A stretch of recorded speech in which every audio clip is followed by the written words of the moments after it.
Shalom to everyone, and this week we are reading the Parashat of Chukat and Balak. And when reading a double portion like this, specifically in these two Torah portions, there are so much happening within this text that is sometimes difficult to recap on everything that is written, and have decided therefore to just focus on a specific portion, Numbers 20 verse 1 to 13, which deals with the waters of strife, or the waters at Meribah, and would like to leave you with a concept or idea, the price for my decisions. And this all revolves around the decisions and what is written in the text relating to Moses when he hit the rock instead of speaking to the rock, and the consequences of that. So in this Torah portion, it's probably one of the most puzzling passages. In the Torah, the story of this waters of strife, or the waters of Meribah, in the wake of which God decreed that Moses would die in the desert and would not enter into the land of Israel, there are generations of Torah scholars and even the sages, the rabbis, and biblical commentaries that struggled with the enigmatic chapter. There are always a lot of questions. What did Moses actually do? And whatever Moses did it merit the punishment that came with it? So there are today probably more than 13 or 14 different type of commentaries and viewpoint relating to the specific section within Chukat on Moses. And we find that every parasha piece that is prepared by someone, there is some explanation of the event, or at least a lesson to be derived from it. So instead of providing an explanation to what happened in the text, I would rather try to provide a lesson that we can derive from the text. The text doesn't give us much detail, it gives us an insight, and therefore there's really not a definite answer or a definite explanation for the actions and the punishment in the end for Moses. But let's look at the facts. Let's look at the framework. So we see, after traveling for 40 years in the wilderness, and we understood in the previous versions that they sent spies to the land, and it was basically because Moses says, it's on your recommendation that I am sending spies. It's not that God commanded them, or Moses commanded them to send spies. They wanted to send spies because obviously they wanted to see with their eyes. They had a lack of faith. And because of that, and because of the complaining, we have the 10 spies and the 2 spies. They were turned back to travel in the wilderness for 40 years. So we see from the time that they have turned around up to this point in the parasha, a time lapse of more, let's say 38 years have passed, when Israel finally arrives in Kadesh, on the border of the Holy Land, Canaan. And then we read at this point that there is no water. The people are thirsty, and they are They are complaining to Moses. So we find that for a period of a substantial time, 38 years, there was sufficient provision of water and what the needs was for the nation of Israel. But the text gives us just an explanation that they traveled for 40 years. They arrived now finally at the border of Canaan, and it's the newer generation, because most of the older generations has died out in the wilderness. So it's the new generation going into the land of Canaan. And then suddenly there was no water, and together with that we have seen that the underlying culture within the people within Israel, unfortunately and fortunate, and in most cases as well, is that the children inherit some of the things from the parent, but unfortunately in this case they inherited the complaining of their parents. So they make statements, only if we had died, when our brethren died before God, why have you brought the congregation of God to the desert? And they were making this statement because they felt that it is a harsher punishment to die of thirst, which is of a longer period, than to instantly to die before God. So this generation was unhappy on the way that they thought they were going to die of thirst. And why have you taken us out of Egypt to bring us to this evil place? So we get this background that the nation of Israel is quite a different people, if I can say that. So that's more or less the facts. And then we see that 3 times prior to this incident at the rock of Meribah, the people sinned. God punished them. Moses interceded on the people's behalf, and then God pardoned the people. That's how we read most of the Torah portions and most of the times that we see this occurring within the Torah. And in the table below, we can see in Numbers 11, Numbers 14, and Numbers 16, we have this pattern where the people sinned, God decrees a punishment, Moses intercedes, and then God pardons the people. But specifically around this Torah portion in Chukat, Numbers 20 is different. The cycle is different. Because firstly, God does not decree a punishment on the people, but instructs Moses to speak to the rock. So obviously there is a difference.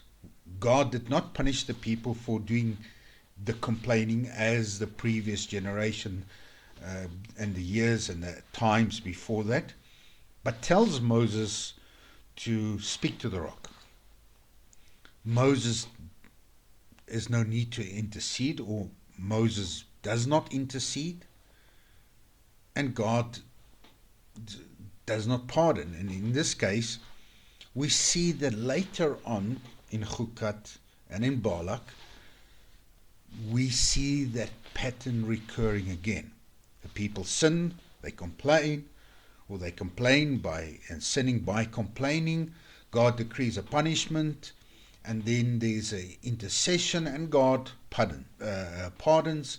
And this is where we read the portion of the golden Nachash, the serpent on the pole, which is a discussion for another time. So when the Bible author develops a pattern and then breaks it, we should be paying attention, because the signals that the author wants us to notice something within this text. And tonight, instead of providing a specific explanation, we wanted to derive a lesson from this Torah portion. So let's look at the text, starting at Numbers 20, verse 1. It says, the Israelites arrived in a body at the wilderness of Zin on the first new moon, and the people stayed at Kadesh. Miriam died there and was buried there. And it says the community was without water, and they joined against Moses and Aaron. That's the English translation from the Hebrew in the Contemporary Torah, the JPS of 2006. What I would like to do is focus your attention on verse 2 in the letter Vav. Now, the letter Vav within Hebrew denotes and. So the writer, Moses, wants to allude in the Torah text that they arrived in the wilderness of Zin, Miriam died, and the community and the congregation was without water.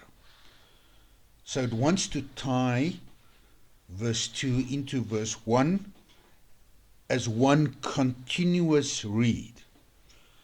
That they arrived in the desert, Miriam died, and there was no water. So the result of no water was because of Miriam's death. So let's look at something that the Torah text tells us, that the cycle or the pattern is broken. So there's something important to note. So clearly, Miriam's life is associated with water, because upon her death, there is a sudden lack of water. This association with the water is actually already seen earlier in the Torah text. And that is just after the parting of the Sea of Reeds, when they actually crossed the Sea of Reeds, the Red Sea. Miriam made a song and sang a song of praise to God that has drowned the Egyptian enemies. And then after the text, we see a lack of drinking water, and the cycle starts. The pattern starts. So the lack of drinking water is connected somehow with the actions of Miriam. Miriam dies, and there is a lack of drinking water.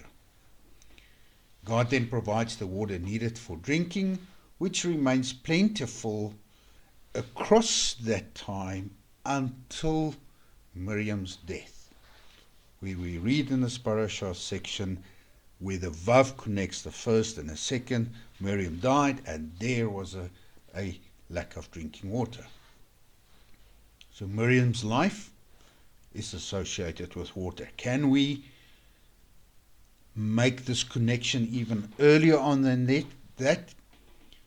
We can see, though Miriam's name, or the text does not mention Miriam by name in Exodus 2, her connection to Moses revolves around saving of his life in water. So the text already connects Miriam to water and the salvation of Moses, and in this case the salvation of the nation of Israel with water. And we see that Miriam stays with her brother Moses until she sees the princess, and you know the story. So we can also see that connection in Moses and Moshe's life, where the beginning of Moses' life, his salvation, And the difficulty around even the birth of Moses revolves around water. So the beginning of Moses' life, the text gives us a connection to water, that he is being drawn from the water. His name Moshe.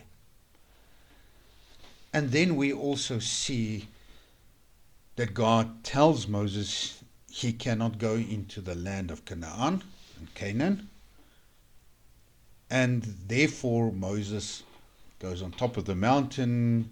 He can see the land from afar, but he cannot enter.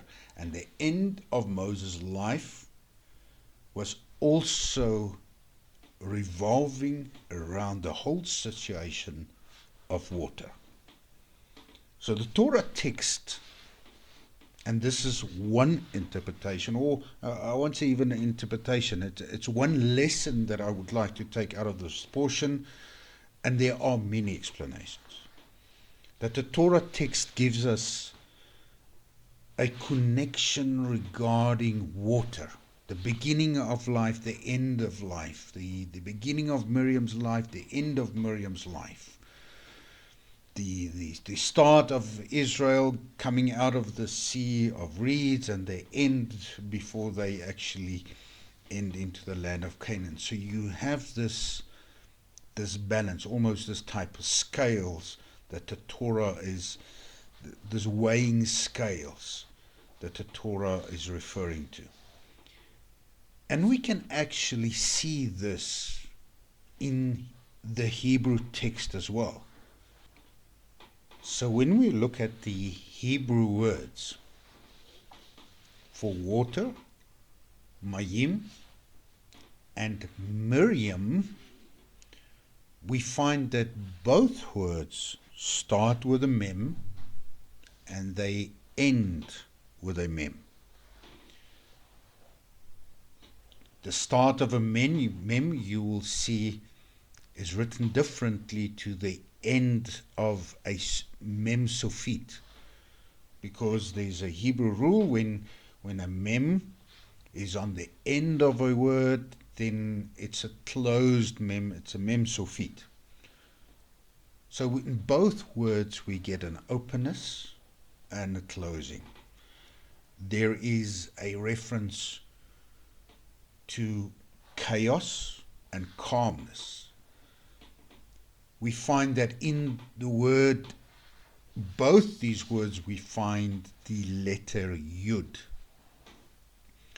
In Paleo-Hebrew, the letter Yud is referred to as a hand, and it's the only letter in the Hebrew alphabet that hangs in the air.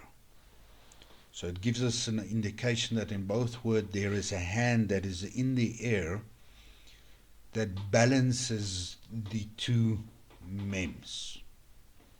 So if we look at the Paleo-Hebrew for mem, we would see that it refers to actually water. The early Semitic pictograph for this letter shows like a sea. It's a water, rippling water, a picture of waves of water. This is a pictograph that has the meanings of liquid, water, and sea, and mighty and massive from the size of the sea, and chaos from the storms of the sea. So we understand that water can exist in both states, where it is calm and then it is in chaos. Water can be life, but even too much water can be chaos. Water, even in the wrong time of a season, creates chaos. So even if it's a light rain in the middle of the winter, it would create ice, and it is an undesirable rain in certain times. So there is a rain that's also been at the right time, in the right seasons. So we understand and we can see from this text that, and from these Hebrew words, that water can have the properties and have the properties of life and death, of chaos and calmness, and openness and a closeness. And I would like to almost illustrate this into a way scale, that the yud within the two words are the central pivoting point, and the openness and the closeness of the mem can swing it from chaos or even to calmness. And we actually see this in even a different type of text when we go to the prophets, the Nevi'im. We see that in Isaiah 8, verse 6, it says, because that people has spurned the gentle flowing waters of Siloam, assuredly the sovereign will bring up against them the mighty, massive waters of the Euphrates. The king of Assyria, all his multitudes, it shall rise above its channels and flow over all its beds. So even Isaiah uses the picturing of a gentle flowing water versus a massive chaos of water. So it wants to teach us a lesson regarding the balance in our lives. It wants to teach us the balance of our decision making. It wants to show us something. And again, the tipping scales, that sometimes it just takes a small bit to tip the scales. And there are so many commentaries, and they've alluded so many times in the text of the human possessing a Yetzer Tov and a Yetzer Hara, which is a good inclination and an evil inclination. Even the Hebrews alludes us to the good versus evil. And we actually see this pictograph, or this explaining in the text within the New Testament, where we see that Yeshua, first the text gives us where the disciples were in a calm boat, and then suddenly there was a storm, and Yeshua calmed the storm. We see that Yeshua walking on waters, and Peter seeing walking on waters, and Peter coming out, Kepha coming out of the boat walking on the waters, and he sees the chaos around him, he sees this storm around him, and in a split moment of a decision, he starts sinking. Was it because he had unbelief? Was it the text wants to teach us something? It wants to tell us that a split decision can put us into a matter of walking on water or sinking in water.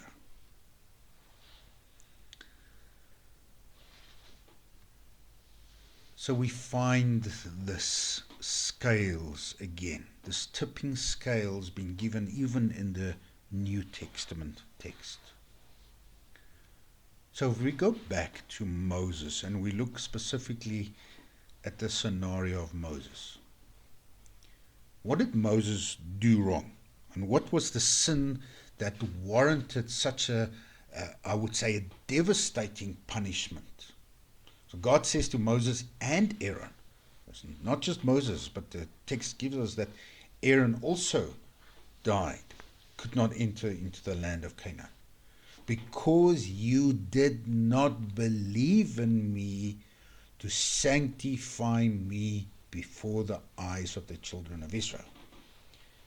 The text does not say, Moses, because you hit the rock, therefore, and you didn't speak to rock, and therefore you're not going into the land of Canaan.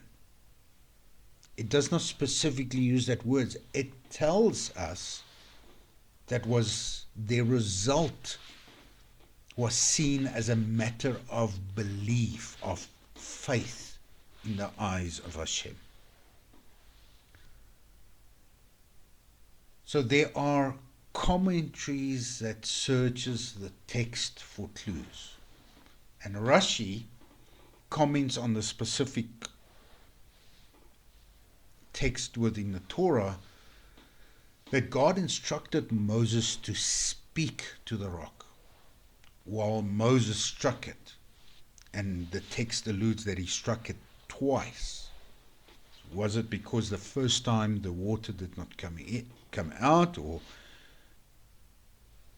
we don't get the details within the text, but all it says that Moses struck it twice. Thus he failed to sanctify me before the eyes of the children of Israel. And Rashi makes the comment that even if the miracle warranted the water coming out of the rock, it would have been a greater miracle before the eyes of Israel if he just spoke to the rock and the water came out. That's Rashi's explanation. Maimonides has a different explanation. Moses failing was that he got angry and spoke harshly to the people. And he said, listen, you troublemakers, and some translation it says, you rebels, you stiff-necked people. So his action is connected with his anger, with his split moment decision. Maimonides makes the statement that the reason that Moses did not sanctify God's name was because he got angry. And then we have Nachmanides that even offers another explanation, that Moses erred in saying to the people, shall we, referring to himself and Aaron, shall we then bring forth water from this rock? Implying that the water came from them rather than from God.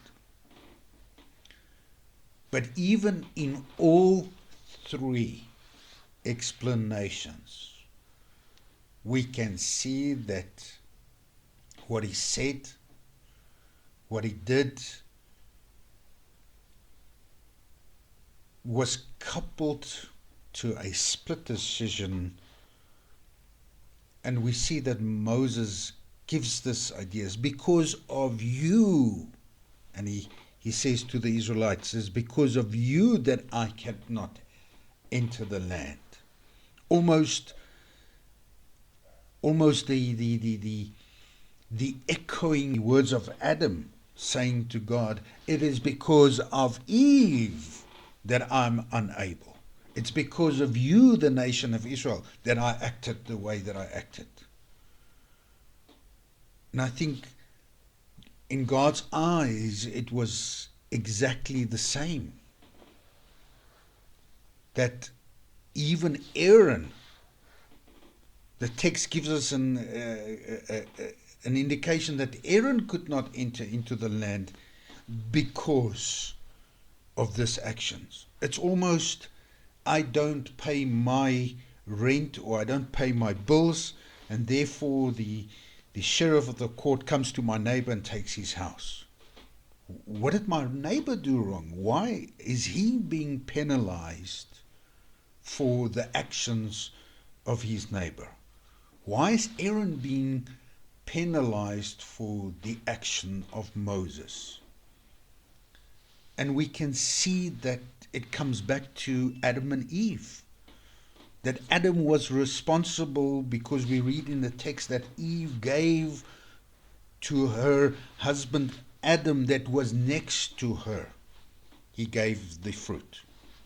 It's almost as if he did not stop her in time performing the actions, and perhaps even alluding to the same effect with Aaron, that Aaron didn't intercede. And all this alludes back to this split moment of a decision that we make that can cause us walking on water or sinking into water. All about decisions. Because in our life, perhaps even 2-3 times a day, our finances, our health, our children, and all aspects of our life, we have the calm and we have the storm. And we have the decision what we have to do within the storm and what we do within the calmness. Are we thankful? Are we grateful for the calmness sometimes that God gives us? It's so calm around us, but if you're on a calm sea in the raging sun without water, it can also be a time of complaining.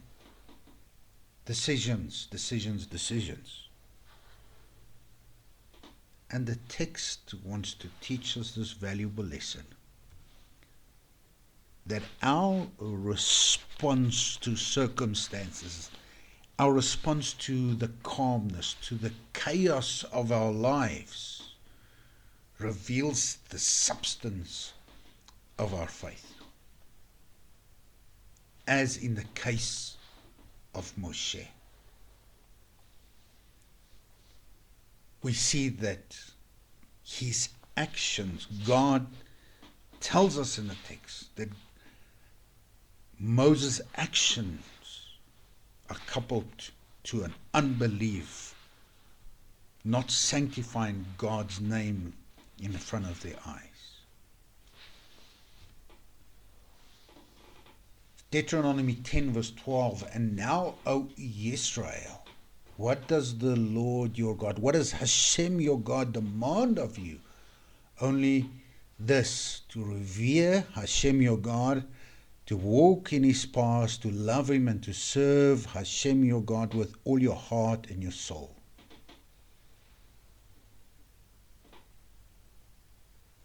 To revere God, to fear God. And Rashi comments on this verse, except the fear of God. That the rabbis derive from this that everything is in the hand of God except the fear of God. That is in your hand. The decision to live by that fear, to talk by the fear, to be very cognizant in the decision making will determine our substance of our faith in our life. And may this Parashat section teach us a valuable lesson. That everything is in the hand of heaven. Everything that happens, that is orchestrated in our lives, even the chaos, the calmness, even the chaos in our lives are orchestrated by the hand of heaven. But there are one decision that is in our hands, and it's the fear of God. Is that moment of decision making, are we, God forbid, going to blame other people for some circumstances, some things in our lives? Are we going to be finding ourselves in a position of Aaron where we see things happening around us and we will turn a blind eye and not be responsible and carry? And there's some of the things that are out of our hands. That's in the hands of heaven. But God gives us the grace and the mercy to